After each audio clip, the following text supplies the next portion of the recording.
Bonjour à toutes et à tous et merci de votre fidélité. Je suis venu apporter un feu sur la terre et comme je voudrais qu'il soit déjà allumé. Le feu, tout comme l'eau, peut détruire ou être bénéfique. Les catastrophes naturelles, les violences urbaines nous le rappellent malheureusement tous les jours. Quel est ce feu dont Jésus parle? Lui, qui est juif, se souvient du feu de buisson ardent par lequel Dieu a parlé au prophète Moïse.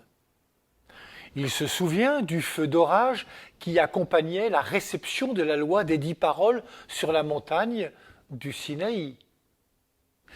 Il connaît le rite au temple de Jérusalem par lequel les prêtres faisaient passer les victimes animales immolées par le feu comme pour les faire passer en Dieu avant de les redonner à manger en geste de communion au peuple.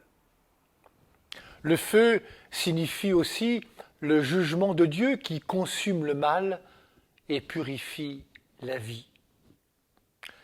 L'évangile de Luc, qui est aussi l'auteur des Actes des Apôtres,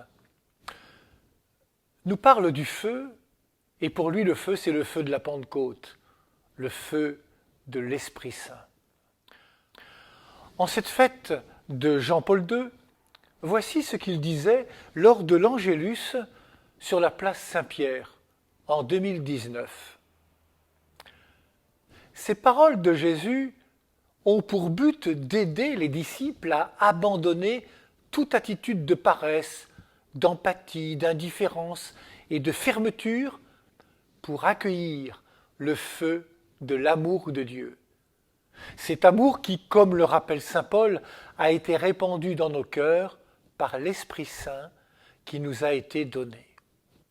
Parce que l'Esprit Saint qui nous fait aimer Dieu et nous fait aimer le prochain, c'est l'Esprit Saint que nous avons tous en nous. Jésus révèle à ses amis et également à nous son désir le plus ardent, apporter sur la terre le feu de l'amour du Père qui allume la vie et à travers lequel l'homme est sauvé.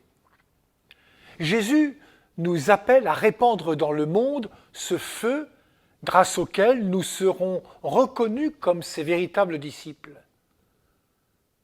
Le feu de l'amour, allumé par le Christ dans le monde au moyen de l'Esprit Saint, est un feu sans limite, est un feu universel.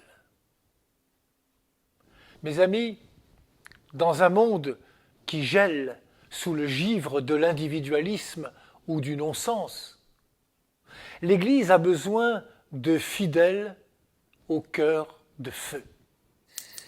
Car si vous êtes amis du Christ, comme l'écrit François Mauriac, plusieurs se réchaufferont à ce feu, prendront leur part de cette lumière. Mais les jours où vous ne brûlez pas d'amour, beaucoup d'autres mourront de froid. Je voudrais terminer avec cette parole. Il ne fait jamais nuit là où le feu de l'amour est rendu présent. Bonne journée à toutes et à tous.